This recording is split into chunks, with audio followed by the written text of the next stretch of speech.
Barika de Salah once again to our Muslim compatriots across Nigeria. We thank God Almighty that He has made it possible for us to witness yet another Salah, even though the celebrations were almost marred by the bomb blasts in Borno and Yobe states, in which scores of people died. But we are very happy that people decided that they will not be deterred, and so the celebrations went on all the same. We saw pictures of Muslim compatriots at different praying grounds, and we were quite happy. The joke is on those evil perpetrators. In the days leading up to the Salah long holiday, the Federal Revenue Service was quite busy.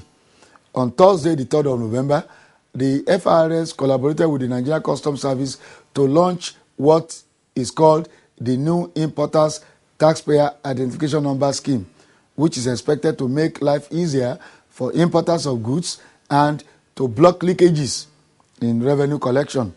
The following day, on Friday the 4th of November, the Rumukuru Shi Port Harcourt Integrated Tax Office of the FRS in Port Harcourt, Rivers State, held an interactive session with operators in the hospitality industry and local government officials. The two events are what will form the major offering on today's episode of Tax Matters. The Federal Inland Revenue Service introduces the tax card to make all tax payment easy for you. Just follow these 7 easy steps. Obtain your taxpayer identification number, TIN, for free at any FIRS office. Get your tax card from your bank. Log on to www.firsonline.com, then register to obtain a password and access the payment process pages. Fill your TIN number, tax type you're paying, amount payable, and period of payment. Confirm the entries on your transaction. Then print your e-ticket and present at any FIRS office as an evidence of tax paid. It's that simple. For more information, visit www.firs.gov.ng or any FIRS office close to you. FIRS. It pays to pay your tax. The program is Tax Matters, and we begin with the story of the launching of the Importers Taxpayer Identification Number Scheme launched in Ikeja, Lagos by the FRS in collaboration with the Nigeria Customs Service. Mr. Emmanuel Obeta, Director Corporate Communications Department at the FRS, put the day's events in perspective. This is a fundamental event, and this is a very remarkable event. The integration of certain critical elements in the revenue collection system of the Federal Republic of Nigeria. And there is an integration in terms of the platform, in terms of identification, and also in terms of exchange of information, such that the manual processes and the very laborious processes in terms of identifying the various relevant people will be broken down and will be harmonized, and it will be done electronically. And it will ease the process of transaction, both at the port and also for the process of revenue collection. The Controller General of Customs was represented at the event by the Assistant Controller General, Malam Iya Abubakar. Before we came to this level, we have discussed with many. We have seen what has been going on. We have seen the problems being faced by our importers, big time and maybe single importer who is bringing just his car. Come to customs, you need an occasional importer number. No, today we don't want an occasional importer number because we cannot trace you. Tomorrow, use your passport, come to this thing, register this. All right, we now consulted Inland Revenue. They have this simple thing, the TIN number. With the TIN number, and with it being inputted into our system, and they can read our system, we can read their system, there's no reason why one will ask you to go to other Inland Revenue or go to this person to confirm this thing. Just by the touch of the buttons, we will know who owns what. And your job will be done with the speed of light. And I'm sure that 1,001 people who have imported a car or something and they were asked to bring their passport or what have you, I know the troubles they went through. So we want to simplify that. We want to remove that. And then come up with this. And we feel This will do the magic. It will help us. The executive chairman of the Federal Inland Revenue Service was represented by the coordinating director, Corporate Development Group, Mr. Osi Chuke. For those who are familiar with the TIN concept, Taxpayer Identification Number, otherwise known as TIN, is a unique sequential number which is electronically generated and assigned to all corporate and individual taxpayers as part of the tax registration process. It is used for the purpose of uniquely identifying a taxpayer. The TIN is used for the purpose of identifying taxpayers uniquely. And every taxpayer is expected to quote the TIN in all tax-related transactions, especially when you are paying taxes. Until now, you quoted it if you are dealing with the FRS, but going forward, you'll be required to also quote it when you are dealing with the Nigerian Customs Service. It is hoped that this launch will mark the beginning of better service delivery to customers, our dear stakeholders, importers, exporters, in terms of shorter turnaround time on transactions, greater ease in doing business, and overall improved service delivery by both the customs and the FIRS. Thereafter, experts on the project team took turns in making technical presentations to those in attendance. You know, importers are identified in box 8 of the LCD, and the people responsible, financially responsible for all the declarations in box 9. Now in box 8, where we started with the Asikuda number, we later changed it to the company registration number, that is the RC number for the various companies. And in case of individuals coming with accompanied baggage, we used their passport numbers. But from now, from when the program takes effect, in box 8, they will be using the TIN number.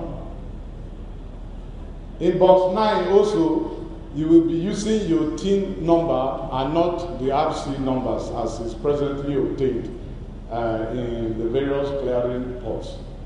After the technical presentations, representatives of the executive chairman of the FIRS and the Controller General of Customs took turns in making symbolic registration for the importer's taxpayer identification number.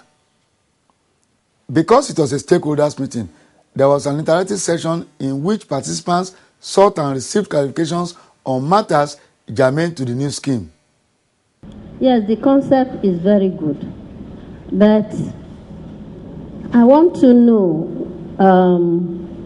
the small importer, like the ACG says, will have a key PIN number before he can get his goods cleared. If this small importer brings in one small Tokumbo car, how does he case his PIN number into the system? I have a TIN number as I'm standing right now. Are you generating a TIN number from the one that started in 2007 and 8? Are you cancelling those ones out, or how do we go about it? The third one is this. Customs has phased out Asikuda number. Now they have phased out RC number. Now we have started with TIN number. I hope it's not in the next 2-3 years again we are going to phase out TIN number. Thank you. This is like naming ceremony of a new baby. Hopefully we are not going to phase it out like my friend is fearing. So it's a very big step towards single window. We are going to build on this. So many other agencies will come using the same platform. So there's nothing to fear about it being phased out. We have planned roadshows. We have planned a campaign. We are going to be in the ports and we are going to talk to the stakeholders directly so that we educate them on how they are going to be using this thing to clear their things. Thank you. You made mention of somebody who is importing a car. We said somebody who is importing a car. Formerly, I think I could remember when you people were calling me in Abuja, but you went to a zonal office to register all these things. We said, now, instead of that, just have a TIN number. We are satisfied with your TIN number. As your tax identification number, it takes care of whatever importer number that we have been looking for. Whether you are a big-time importer or just an occasional importer. And we have discussed with FIRS. They have agreed, and I'm sure they will explain further, that they have offices all over that will act on this thing promptly. They have gone further to say, look, you don't have to go to our office. You don't have to go to our office, just do it online. If you have any internet cafe, you can go there and do it online. What we did is that the existing taxpayer information in our database, we uploaded it to NCS. So the data is there with the existing TIN. We are not modifying the TIN. It is only those that do not have TIN from NCS that we got and then generated TIN and sent it back. So no existing information is lost. We protected that. And then the new thing is that those that are coming newly, that are not registered with either FIRS or NCS, they will follow this process. But if you have already registered with FIRS, your data is there. You only go to NCS and get your this migrated to their own portal. It is our hope that the new Importers Taxpayer Identification Number Scheme will make life easier for importers and block leakages in revenue collection. Good afternoon, sir. Madam, you are welcome. Sit down. Okay, I come pay for my tax. Make I see your TIN. TIN? Wetin be TIN? TIN na taxpayer identification number. Oga, how much I go pay? Make I take get am. Madam, na free. Make I give you this form, make you fill for me. Oga, you go help me fill am. Thank you, sir. Madam, now wetin be the name of your company? Who's Nigeria Limited? The address? Plot 320, Dange Close, Gwarimpa. The date where you register with CAC? 25th, for inside April 2005, sir. Madam, now your TIN number be this. Make you take and go bank, go pay your tax. Thank you, sir. My business people, make now go for any federal inland revenue service. Wait near your place and get your TIN free. This message is from the Federal Inland Revenue Service. Welcome back as we move on to the second story, which is the story of the interactive session organized by the Rumukurushi Port Harcourt Integrated Tax Office of the FIRS on Friday, the 4th of November 2011. The interactive session was put together for local government officials and operators in the hospitality industry who, along with ministries, departments and agencies, are by law expected to act as collecting agents for value-added tax and withholding tax. We begin by finding out from the tax controller of the Rumukurushi Integrated Tax Office why the workshop was put together. We noticed that we have a problem in hotels, restaurants, and the local councils. So, this made us to now identify what these problems are. Was why we said, okay, we'll break them into sectoral basis so that we'll identify them by sector. Anytime we go to monitor in the hotels, the response is that, look, we don't know that we are supposed to be keeping this item of transaction, or we are supposed to deduct VAT from this item. And the complaints given by the customers coming to our hotels is also not helping matters, because so we discovered that it is a general problem. We now said, okay, why don't we have a kind of interaction with these hoteliers and the eateries, so that they will tell us in total what their problems are, because we don't want to just assess them without any base, which of course is what the self-assessment is trying to discourage. But before now, we had a stakeholders meeting also with the accountants and the auditors to be able to let them know the challenges we face with this sector and to be able to tell their clients what we'll be calling them for, and for them to tell us also what their challenges are. So it was after having that that we now decide to have this, which we successfully had today. But we noticed also that apart from the hoteliers and restaurateurs, you had representatives of the local governments. Your Urumukurushi Integrated Tax Office, which local governments within Rivers State do you handle? Yeah, you see, in Rivers State we have a total of 21 local government councils, out of which 16 is under Urumukurushi, which is the only government presence we have, while the other 5 falls under Port Harcourt Integrated Tax Office. We were able to collect over 70 to 80% of the established taxes that was established to 2007.